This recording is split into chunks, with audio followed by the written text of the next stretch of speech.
ప్రభుజీ ఇప్పుడు మనకున్న 4 యుగాల్లో ప్రస్తుతం కలియుగంలో ఉన్నాము. అయితే కలి ప్రభావం వల్ల రకరకాల పాపాలు పెరిగిపోతున్నాయి. అది కలి ధర్మం అంటుంటారు. మరి ఈ కలియుగంలో మన అంటే తప్పు ఒప్పులని, మన కర్మలని తప్పించుకునే శక్తి మనకుందంటారా? కలో దోష నిధేరాజన్ అస్తి ఏకోన్ మహాన్ గుణాన్ కీర్తనాతేవ కృష్ణస్య ముక్త సంగపరం రజేత్ అని మన శాస్త్రం చెప్తుంది. కలియుగంలో మీరు చెప్పినట్టుగా దోషాల నిధి. ఇంకా మీకు విషయం చెప్పినండి, కలియుగం స్టార్టే అవ్వలేదు. ఇది ఇంకా యుగ సంధి కాలము అని అంటారు. మొట్టమొదటి 5,000 సంవత్సరములు, 5,000 సంవత్సరములు, 6,000 సంవత్సరాలు అలా చేంజ్ అనమాట. బ్రిడ్జ్ టైం ఇది. అంటే ద్వాపర యుగానికి కలియుగానికి బ్రిడ్జింగ్ టైం ఇది.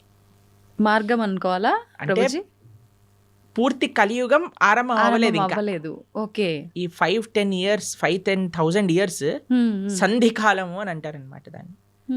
కాబట్టి ఇంకా కలియుగం ప్రారంభం అవ్వకముందే కలియుగం ఇలా అన్యాయం ఘోరం అంటున్నారు. ఇంకా కలియుగం ప్రారంభమయ్యాక ఇలా ఉంటుంది చెప్పండి. ఇంకా ఘోరాలు ఎక్కువ. అప్పుడైతే ఇంకా మీరు భక్తి చేయాలన్నా, ధర్మం చేయాలన్నా మీకు ఎవడు ఐ డ్రీమ్స్ టీవీలో కృష్ణుడి గురించి మాట్లాడేవాడు ఉండడు. మొత్తం ఎంటర్టైన్మెంటే ఉంటుంది. ఓకే.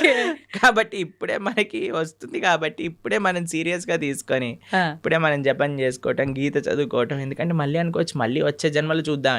వచ్చే జన్మలో నువ్వు చూడొచ్చు, కానీ నీకు చెప్పేవాడు ఎవడు ఉంటాడు కదా. కలియుగం ముందుకు వెళ్తూ ఉంటే ధర్మం మెల్లమెల్లగా తగ్గిపోతూ ఉంటుంది. కాబట్టి ఆ ధర్మం మనకి ఈ మానవ జన్మ ఇప్పుడు వచ్చింది, ఇప్పుడు మనకి మంచి విషయాలు తెలుస్తున్నాయంటే ఈ క్షణం మనం మంచి మార్గంలోకి వెళ్ళవలసింది. ప్రభుజీ, మీరు అసలు కలియుగం ప్రారంభమే అవ్వలేదు, ఇది సంధికాలం అంటున్నారు. కానీ ఈ మధ్య జరిగిన ప్రారంభమైనది కానీ పూర్తిగా కలి ప్రభావం లేదు ఇప్పుడు ఇంకా. ఓకే. కానీ చాలా మంది అసలు కలియుగం యుగాంతమే జరగబోతోంది అని చెప్పి ఇప్పుడు వచ్చిన భూకంపాలు, ఈ ప్రళయాలను చూసి అంటున్నారు కదా. టైం ఉంది, ఇప్పుడే లేదు, ఇంకా చాలా టైం ఉంది. ఇంకా 4 లక్షల పైన సంవత్సరాలు ఉంది కలియుగం అయిపోయేసరికి. దాంట్లో ఏమి ఇది లేదు, చాలా అన్యాయాలు పెరిగిపోతున్నాయి. ఇందాక మనం అన్నట్టుగా కలో దోష నిధే రాజన్, దోషములతో కూడుకున్నది కలియుగం. కానీ ఇందులో ఒక గొప్ప విషయం ఏంటి అంటే కీర్తనాతేవ కృష్ణస్య, భగవంతుడి యొక్క కీర్తన, భగవంతుడి యొక్క నామ జపం చేయటం చేత మనిషి తరించిపోతాడు. మిగతా యుగములలో తరించడం చాలా కష్టం. కలియుగంలో చాలా సులభం తరించడం. కేవలం భగవంతుడి యొక్క నామం హరే కృష్ణ కృష్ణ కృష్ణ హరే హరే, హరే రామ రామ రామ హరే హరే ఇతి షోడశాక్షర నామ్నాం కలికల్మషనాశనం నాతరపరతరోపాయ సర్వవేదేషు దృశ్యతి. హరిర్నామ హరిర్నామేవ కేవలం నాస్తైవ గతిరన్యదా. ఇది శాస్త్రం చెప్పింది. ఈ కలియుగంలో తరించడానికి ఇంకొక మార్గం లేదు, హరినామమే మనకి శరణు. యదాప్నోతి తదాప్నోతి కలౌ సంకీర్త కేశవం అని అంటారు. మిగతా యుగములలో చేసే దాన తప కర్మ క్రియలు అన్నిటి యొక్క ఫలితము కూడా కలియుగంలో కేవలం భగవన్నామం జపం చేయటం చేత వచ్చేస్తాయి. యదాప్నోతి తదాప్నోతి కలో సంకీర్త కేశవం. ఆ కృష్ణుడి యొక్క నామస్మరణ అన్నిటికంటే గొప్పది. కాబట్టి ఎన్ని రకాల ఆపదలు మనకున్నాయన్నా, ఎన్ని రకాల డిస్ట్రాక్షన్స్ ఉన్నాయన్నా, ఎవరైతే భగవన్నామాన్ని పట్టుకుంటాడో వాడికి ఎటువంటి తిరుగు లేనే లేదు. ప్రభుజీ, భగవంతుడు ఏదైనా ఆశిస్తాడు అంటే తను సృష్టించిన మనిషి నుంచి తాను ఏమైనా ఆశించడం అనేది జరుగుతుందంటారా? ఆశిస్తాడు. ఏం ఆశిస్తాడు? ఏ వస్తువుని ఆశించడు, మనస్సుని ఆశిస్తాడు. భగవంతుడికి ఏమీ అవసరం లేదు. భగవాన్ ఆయన అంటారు ఏది భగవంతుడికి అవసరం లేదు, మనస్సు భగవంతుడికి అవసరం. ఈ ప్రపంచంలో ఉండే వాళ్ళకి ఏంటి, మన డబ్బులు అవసరం, మన అందం అవసరం, మన పలుకుబడి అవసరం, మన వస్తువులు అవసరం, మన ఇల్లు అవసరం. కానీ ఎవరినైనా మీరు అన్నారనుకోండి, మేము ఇప్పటి నుంచి మీరు ఇంట్లోకి వెళ్ళి చెప్పారనుకోండి, మేము వంట చేయను, జాబ్కి వెళ్ళను, ఏమీ చేయను, కానీ 24 గంటలు మీ గురించే ఆలోచిస్తూ ఉంటాను, నిన్నే ప్రేమిస్తూ ఉంటాను అని అంటే ఏమంటారు మీ ఇంట్లో వాళ్ళు? చాలా బ్రహ్మాండం అమ్మా అంటారా? అనరు. ఏమంటారు? పిచ్చి పట్టింది, దీనికి ఏదో అయింది అంటారా? మీరు భగవంతుడి దగ్గరికి వెళ్ళాలని అనుకోండి, అయ్యా నేను నీకేం పూజ పునస్కారం ఏం చేయలేను తండ్రి, కానీ 24 గంటలు నిన్ను మనసులో స్మరించగలుగుతా అంటే భగవంతుడు ఏమంటాడు? నువ్వే నాకు కావాలి అంటాడు. ఎందుకంటే ఈ ప్రపంచంలో ఉండే వాళ్ళందరికీ వస్తువులు అవసరం, భగవంతుడికి మనస్సు అవసరం. మనం ఏం చేస్తున్నా, మనస్సు కూడా ఈ ప్రపంచంలో ఉండే వాళ్ళకి ఇస్తున్నాం. కాబట్టి మనము ఈ ప్రపంచంలో ఉండేటప్పుడు మన బాధ్యతలు నిర్వర్తిస్తూ మన మనసుని భగవంతుడికి ఇవ్వాలి. అట్లా అని చెప్పి భగవంతుడికి నాకు ఏది వద్దని చెప్పి ముందు కూర్చొని ధ్యానం చేస్తే బ్రతకలేం కదా ప్రభుజీ, అన్ని కావాలి అలా బ్రతకమని చెప్పాడా కృష్ణుడు? భగవద్గీతలో అర్జునుడు అదే అన్నాడు, నేను వెళ్ళిపోతాను, సన్యాసం తీసుకుంటాను. కృష్ణుడు అన్నాడు, మా మనుస్మర యుద్ధ నన్ను గుర్తుపెట్టుకుంటూ యుద్ధం చేయాలి నీ కర్తవ్యము అని అన్నాడు. ఓకే. కాబట్టి మనం మన బాధ్యతలను నిర్వర్తిస్తూ భగవంతుణ్ణి గుర్తుపెట్టుకోవాలి, భగవంతుణ్ణి స్మరిస్తూ చెయ్యాలి. ఇది తత్వం. మనం నిత్యం ఎన్నో రకాల మాటలు మాట్లాడుతుంటాం, ఉదయం లేచిన దగ్గర నుంచి పడుకునే వరకు. ఈ మాట్లాడే మాటలు సత్యమే పలకాలి, అబద్ధాలు ఆడకూడదు అని చెప్పి అంటుంటారు. కానీ చాలామంది అబద్ధాలు ఆడుతూ ఉంటారు. అయితే భగవంతుడికే తప్పలేదు అబద్ధాలు ఆడటం, మానవ మాత్రం మనకెంత, కురుక్షేత్ర యుద్ధంలో శ్రీకృష్ణుడు అంతటి వాడే అబద్ధాలు చెప్పాడు అని చెప్పి కొంతమంది అంటుంటే విన్నాను. నిజంగా కృష్ణుడు అబద్ధం ఆడా? అబద్ధం ఆడటానికి వీళ్ళు ఒక సాకుగా అది తీసుకుంటున్నారా అంటే ఏం చెప్పారు? అబద్ధం అంటే నిర్వచనం ఏంటో తెలుసా అండి? భగవంతుడు ఏదైతే చెప్పాడో దానికి విరుద్ధంగా చెప్పటమే అబద్ధం చెప్పటము అని అర్థం. ఓకే. భగవంతుడు ఏదైనా మాట్లాడాడు అంటే అది అబద్ధం అవ్వదు. ఆయన సత్యం, ఆయన స్వరూపమే సత్యం. అవును. భగవంతుడి కంటే పెద్ద సత్యం ఇంకొకటి లేదు. ఆ సత్యం అబద్ధం ఆడినా సత్యమే అవుతుంది. కాబట్టి భగవంతుడు ధర్మస్తు సాక్షాత్ భగవత్ ప్రణీతం. భగవంతుడు ఏం చెప్తాడో అది ధర్మం అవుతుంది. భగవంతుడు మనకి అపరెంట్గా అబద్ధం ఆడాడు అనన్నా సరే ధర్మ సంరక్షణ కోసము, లోక పరిపాలన కోసము అంటాడు. కానీ మనలాగా మన స్వార్థం కోసం మన తప్పులు పక్కన పెట్టుకోవడానికి అనరండి. ఒక వ్యక్తి ఎందుకు అబద్ధం ఆడతాడు? వాడు చేసిన తప్పుని ఇది చేసుకోవడానికి, కప్పిపుచ్చుకోవడానికి. కానీ భగవంతుడు అలా చేయలేదండి. భగవంతుడు ఏదన్నా చేశాడు అని అంటే దాని వెనకాల ఎంతో రీజన్ ఉంటుంది. అంతేగాని నేను కూడా భగవంతుడు ఆడాను కదా అని నేను కూడా చేశాను అనుకోండి, పులిని చూసి నక్క వాత పెట్టుకున్నట్టు అవుతుంది. కాబట్టి మన వాళ్ళకి అన్ని చెడు పనులను సమర్థించుకోవడానికి భగవంతుడి పైన బాణాలు వేసేవాళ్ళు ఫస్ట్ అసలు భగవత్ తత్వం అంటే ఏంటో అర్థం చేసుకోవాలి. ఇప్పుడు చూడండి, మీరు ఒక సిగ్నల్ దగ్గర నించున్నారు అనుకోండి, మీ దగ్గర సిగ్నల్ దగ్గర ఉన్నారు, మీకు రెడ్ లైట్ పడింది, ఆగారు. ఒక సీఎం, చీఫ్ మినిస్టర్ కాన్వాయ్ పోతుంది, ఆయన జుమ్ జుమ్ జుమ్ జుమ్ అని కార్లు వెళ్ళిపోతాయి. హే వాడు ఎందుకు వెళ్తున్నాడు, నేను కూడా వెళ్తానని మీరు కూడా వెళ్ళారనుకోండి, మిమ్మల్ని తీసి బొక్కలు పడేస్తారు. అంతే కదండి.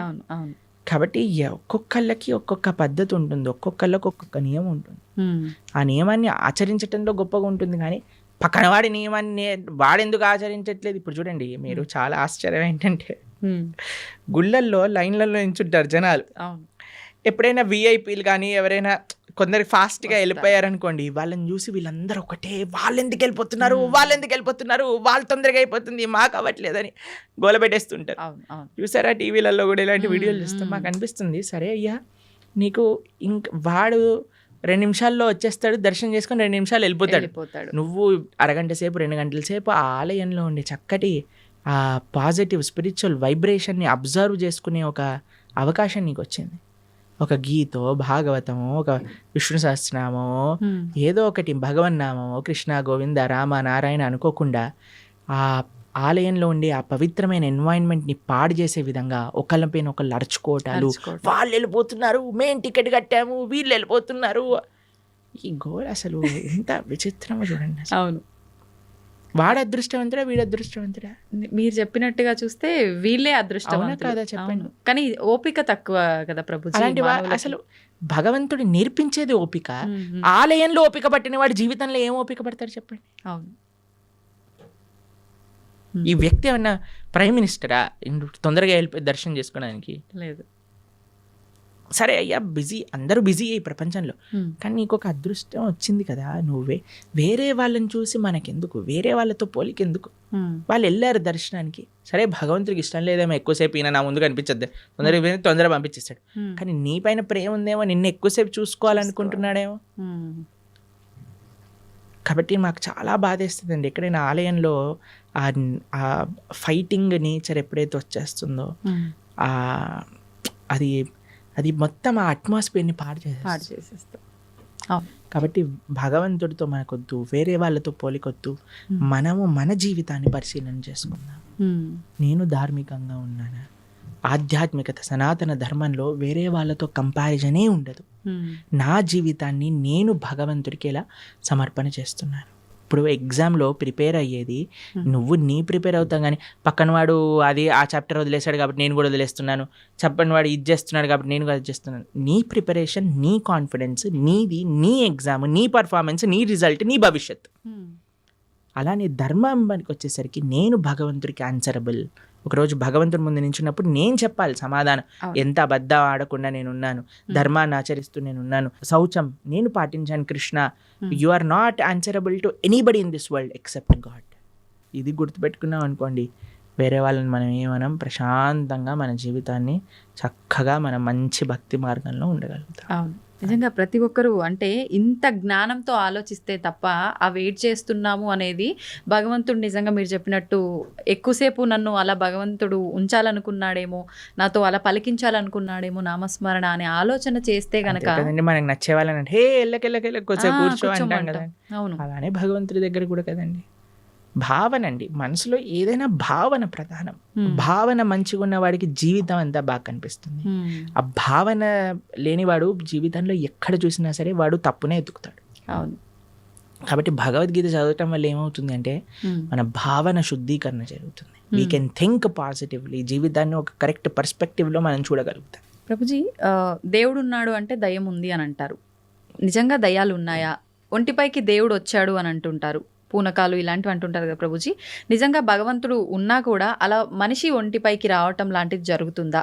దయ్యం నిజంగా దేవుడు ఉన్నాడు కాబట్టి దయ్యం కూడా ఉంది నమ్మాలా, లేదంటే ఇది మూఢనమ్మకమా? దయ్యం వస్తుంది కానీ దేవుడు రాడు. ఎందుకంటే మనం చేసే చెత్త పనులకి, మన శరీరంలో ఉండే ఆ అపవిత్రమైన ఆలోచనలకి భగవంతుడు ఎందుకు రావాలనుకుంటాడండి అసలు మానవుడి దగ్గరకి? అంటే మన ఆచరణ గొప్పదా, మన మాట గొప్పదా, మన సాధన గొప్పదా? మన దగ్గరికి ఎందుకు రావాలనుకుంటాడు చెప్పండి పరమాత్మ? భగవంతుడు రావాలి అనుకుంటే ఆయన శ్రీ విగ్రహ రూపంలో మాట్లాడతాడు, లేదా తన యొక్క భక్తుల మాధ్యమంగా మాట్లాడతారు. అంతేకాని భగవంతుడు వచ్చేసి అని ఊగేసి ఏవేవో చేసేసి ఇవంతా ఏంటంటే ఒక భావన, ఒక ట్రాన్స్, నాకు ఇది వచ్చేసింది అని అనుకుంటున్నారు. కాబట్టి చాలా మంది అడుగుతారు ప్రభుజీ అది నిజమా అబద్ధమా? వాళ్ళకి నిజం, నీకు అబద్ధం. వాళ్ళకి నిజం, మనకు అబద్ధం. ఓకే, అంటే ఎందుకంటే వాళ్ళు అలా నమ్ముతున్నారు నాకు వచ్చింది అని, కాబట్టి వాళ్ళకి నిజమే. ఓకే, నీకు నిజమా?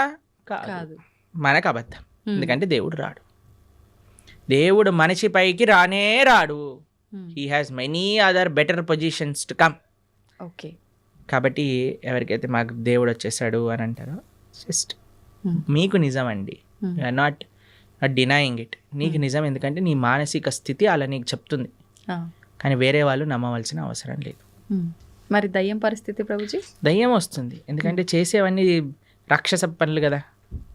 వేరే వాళ్ళని హింసించటం, వేరే వాళ్ళని మాట్లాడటం, అపవిత్రంగా జీవించటం. కాబట్టి దయ్యం రావడానికి చాలా అనుకూలమైన పనులు చేస్తున్నా, దైవం రావడానికి అనుకూలమైన పనులు చేస్తున్నావా అనేది ప్రశ్నార్థం. ఓకే, కాబట్టి దయ్యం ఎవరి దగ్గరకు వస్తుందండి? ఎవరైతే చాలా నెగిటివ్గా ఉంటారో, నెగిటివ్, డిప్రెస్డ్, ఆ కళ లేకుండా, ఎప్పుడైనా సరే అంటే ధార్మికంగా చూడండి, కొంతమందిని చూస్తే మనకి ఆ భగవత్ కళ అనేది ఉట్టిపట్టే విధంగా ఉంటుంది. వాళ్ళ యొక్క వేషభూషం కానీ, వాళ్ళ యొక్క సాధన కానీ, వాళ్ళ యొక్క వర్చస్సు కానీ, అలాంటి వాళ్ళ దగ్గరికి ఎప్పుడు నెగిటివ్ ఎనర్జీస్ రావు. కానీ ఎవరైతే ఎప్పుడు కూడా డిప్రెషన్లో ఉంటారో, గ్లూమీగా ఉంటారో, అని నెగిటివ్ ఆలోచిస్తుంటారో, వేరే వాళ్ళకి నెగిటివ్ చెయ్యాలి అని ఎవరైతే అనుకుంటారో వాళ్ళకి దగ్గర తప్పకుండా నెగిటివ్ ఎనర్జీస్ ఉంటాయి. ప్రభుజీ, ఇప్పుడు ఒంటిపైకి దేవుడు రావటం అయితే కాదు, అది వాళ్ళ వరకే నిజం, కానీ మనం నమ్మాల్సిన అవసరం లేదు. కానీ చాలా మంది ఇది పక్కన పెడితే దేవుడు మాకు కనిపిస్తాడు అని చెప్పి, మీకు కూడా చూపిస్తామని చెప్పి మధ్యకాలంలో అంటున్నారు. నిజంగా దేవుడు కనిపిస్తాడు? దేవుడితో ఫోన్ చేసి మాట్లాడించే వాళ్ళు కూడా ఉన్నారు. ఇంకా రాబోయే కాలంలో వచ్చేసారు ఆల్రెడీ. మన ధర్మంలో లేరు, పక్క ధర్మంలో ఉన్నారు. ఇంకా ఓకే, పక్క ధర్మం అంటూ పక్క మతాలలో ఉన్నారు. ఇంకా దేవుడు ఫోన్ నెంబర్లని. తర్వాత మీకు విషయం తెలుసా, స్వర్గంలో వాళ్ళకి ప్లాట్లు కూడా అమ్మే మతాలు కూడా ఉన్నాయి. ఇంకా అయ్యో, ఒక దేశంలో ఒక మతానికి చెందిన వాళ్ళు స్వర్గంలో నీకు ఇంత ప్లాట్, ఇంత డబ్బులు ఇచ్చి వాళ్ళ మత పెద్ద తీసుకొని వాళ్ళకి అమ్మిన వృత్తాంతాలు ఇప్పుడు జరుగుతున్నాయి. ఇంకా ఇంత పిచ్చోళ్ళ జనాలు. మీకు కనిపించట్లేదా ఆ పిచ్చితనం ఎలా ఉందో? మన కింద పడిపోగానే అందరూ డాన్స్ లేయటం, వాడేదో నీళ్ళు జల్లంగానే ఖర్చీఫ్ లేయంగానే ఇట్లా చేస్తుంది. వాళ్ళకంటే ఇంకా పిచ్చి ఇంకేం ఎయిడ్స్ బాగా చేసేస్తా అంటాడు, క్యాన్సర్ బాగా చేస్తా అంటే చచ్చిపోయిన వాడిని లేపేశాడు ఒకడు తెలుసా మీకు? ఉత్తర భారతదేశంలో అవునా ప్రభుజీ? డెత్ సర్టిఫికేట్ ఉన్న వాడిని లేపేశాడు ఓ దేవుడి పేరు మీద. అంటే మన దేవుడు కాదనుకోండి, ఎవరి గురించి మాట్లాడుతున్నా మీకు అర్థమయ్యే అవును ఉంటుంది. అవును అర్థమైంది.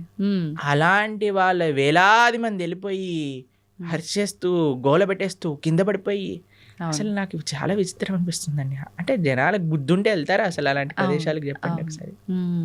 ఇలాంటివి జరుగుతున్నా కూడా చాలా చోట్ల మత మార్పిడిలు జరుగుతున్నాయి కదా ప్రభుజీ, మరి దాని గురించి ఏమంటారు? మంచి పని అనిపిస్తుంది మాకు. ఇలాంటి వాళ్ళు బుద్ధి లేని వాళ్ళు వెళ్ళిపోతే మంచిదే కదండి. మూర్ఖులు ఉన్న వాళ్ళైనా అసలు మంచిగా ఉన్న వాళ్ళు కావాలి కదా మనకి. కాబట్టి ప్రలోభాలు ఎక్కువైపోయాయి మతం పైన.